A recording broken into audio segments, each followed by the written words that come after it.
First, the big story is a search for a man who police say is armed and dangerous. Portsmouth police need your help finding a man who attempted to shoot and kill a family member. Officers say 25-year-old Marquise Brown held his wife against her will on Eisenhower Circle. He then attempted to shoot another family member who intervened, but the gun malfunctioned.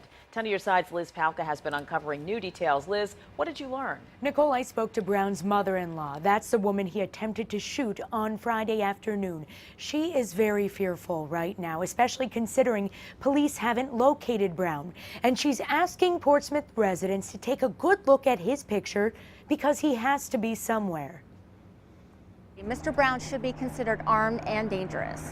Portsmouth police were close behind 25-year-old Marquise Brown on Friday afternoon. They were called to Eisenhower Circle because a woman was being held against her will inside her family's home.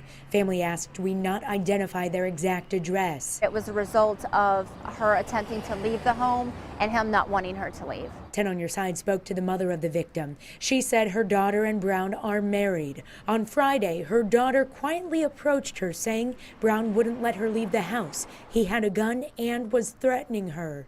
Her mother said that's when she dialed 911 and stayed on the line with dispatchers. Soon after, Brown and her daughter came out from a back room. The mother revealed police were on the way, and that's when Brown took his gun, pointed it at his mother-in-law, and pulled the trigger. When a family member tried to intervene, he produced a firearm and he attempted to discharge the firearm, but it malfunctioned. The mother said the gun jammed. He then cocked the gun and a bullet fell to the floor. She said he aimed the gun at her again as police were coming from every direction down the street. Marquise had already fled the scene once police started arriving. They set up a perimeter and they began searching for Marquise. It was a lot of police. You could hear the sirens kind of coming.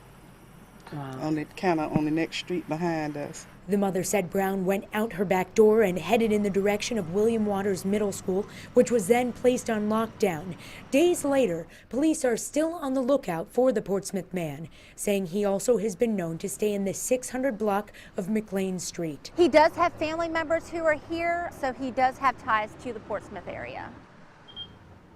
The victims were too nervous to talk on camera. The mother did ask us to say this on behalf of her family. If anyone knows where Brown is or if he is currently staying in your home, please call police. She said it's terrifying to know the person who tried to hurt her and her family is still out there. I'm Liz Palka, 10 on your side.